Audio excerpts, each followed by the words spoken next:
Hi guys, peace. Good to see you again. And as you know, my name is Dr. J and we are going to continue with reproduction. Alright, so let's start where we left out from the last video. Right, so over here, I want to talk to you about fertilization. I want to talk to you about fertilization. Right, now before fertilization occurs, you first must have a sperm cell. So that's a sperm cell, and the sperm cell has three parts: the head, the middle piece, and the tail. And in the head, we have the acrosome, which is an enzyme-filled structure. Again, enzyme-filled. And then the nucleus, of course. Alright? Now, when fertilization takes place, the sperm will come in contact with the ovum. And then the acrosome ruptures. And all the hydrolytic enzymes inside touches the membrane of the ovum, corroding them, creating a pathway for the sperm to enter. So the sperm leaves the middle piece and the tail behind and enters into the ovum. The nucleus of the sperm and the nucleus of the ovum combines together, and this process is called fertilization. Alright? So remember, fertilization. Okay? Now, once fertilization is done, you are going to get a cell that we call as a zygote. The zygote will undergo division, mitotic division, until it forms another cell called a morula. And then after the morula, it will then further undergo division and mitosis to form a blastocyst. Now, a blastocyst is a fluid-filled structure. In the middle, it has a fluid-filled structure, right? Now, the blastocyst will do what? It will secrete hydrolytic enzymes to corrode the inner wall of the uterus. So the inner wall of the uterus, which is this part over here, is called as the endometrium wall. Now, the endometrium wall will be corroded by the enzyme secreted by the blastocyst. Once there is a crater, the blastocyst will implant itself inside, and this process is called as implantation. Yeah? Now, implantation, as I told you, enzyme secreted by the blastocyst corrodes the wall, and causes implantation. Okay, as simple as that. Okay. Now, once we have this covered, you must understand that our blastocyst will further develop to become the embryo and the fetus. Now, before that, can you see this? These yellow cells that are going deeper into the endometrium wall, they become the placenta. And the other one, the other side, becomes the fetus. Alright, so let's take a look at it one by one. So the next in line is development of fetus. Development of fetus. And this is how it happens. Alright, so step by step, little by little, the fetus develops until it becomes a mature fetus like this. Alright, and then the placenta grows to become a larger structure, and eventually you will form the umbilical cord, which connects the placenta to the fetus. Because as the fetus grows, it becomes mobile and goes to the middle. And the placenta is stuck to the endometrium wall. So you need a connection. That's where the umbilical cord comes in the picture. Alright? So, let's take a look. Okay. Look at the structure over here. Right? So you have the umbilical cord, which is this cord-like structure. Alright? And then you have the placenta, which is this red color structure over here. Now, the whole fetus is surrounded by a liquid called as amniotic fluid, which allows the baby to move around and protects the baby from any shock. It absorbs the shock and physical trauma. Now, after that, the covering around the fetus is called as the amniotic membrane. It produces the amniotic fluid. Alright? Okay. Among all these structures, the one that is very, very important is the placenta. This guy over here. Now, placenta has been, the center of many SPM questions previously.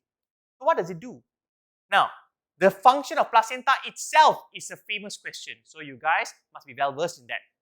Now, the placenta has many functions, including it carries out gas exchange between the mother's circulation and the fetal circulation. It takes in all the oxygen and it removes all the carbon dioxide. It also exchanges nutrients. It absorbs the nutrients from the mother's system, gives it to the fetus, and removes the waste product from the fetal system into the mother's circulatory system. Then, it is the organ It's a temporary organ, that is, right? Which secretes multiple important hormones, estrogen, progesterone, you name it, right? All these important hormone comes from the placenta. Now, after that, the placenta also transfers antibodies from the mother's circulation to the fetus circulation to provide it with defense mechanism. Alright? Then, it separates the mother's blood and the fetal blood. That's why you can see some mothers will have different blood group and some babies will have different blood groups. That's thanks to the placenta. They separate the blood. Alright? Now, after that, another one I want to talk to you about is this guy over here. Now, he is the umbilical cord. Umbilical cord connects the placenta to the fetus.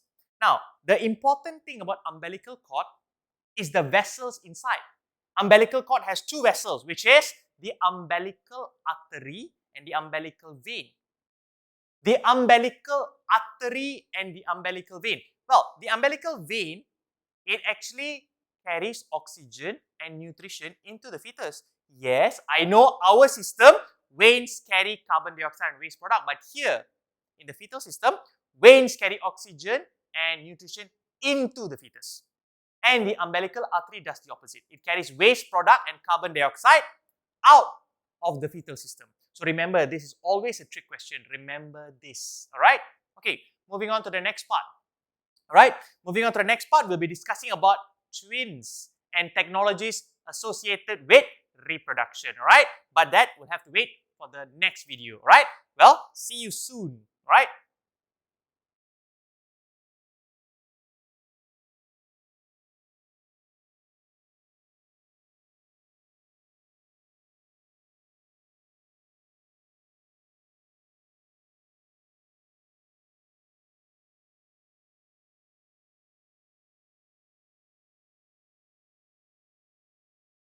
Hello, hello! What's up? It's your man, Dr. J again, alright? So let's continue where we left out in the topic of reproduction, right? Now this time we're going to take a look at twins, alright? Any of you twins at home there?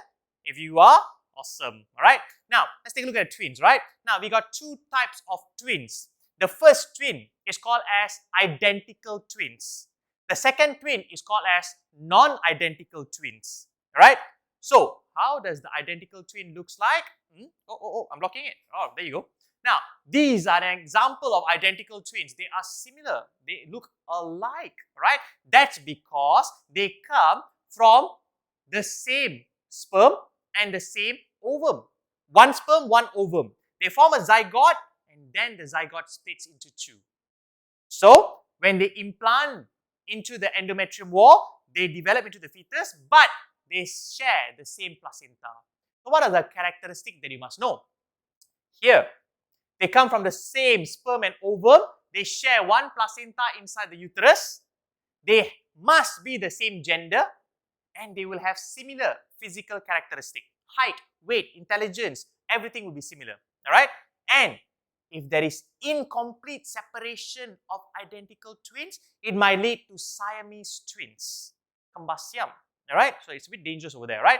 Now, the second type of twin is this guy here called fraternal twins, which is non-identical. Why non-identical? Because they come from two separate sperm and two separate ovums. So, they are two separate sperm, two different separate ovums, right? And then, after implantation, they do not share the same placenta. Their placenta are separate.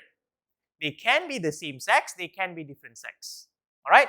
And then, they have different physical characteristics, alright? Their height will be different, their weight will be different, right? They don't look all that much alike, right? So, most important thing, this baby is a male baby and this one is a female baby. That only can happen in fraternal twins, alright?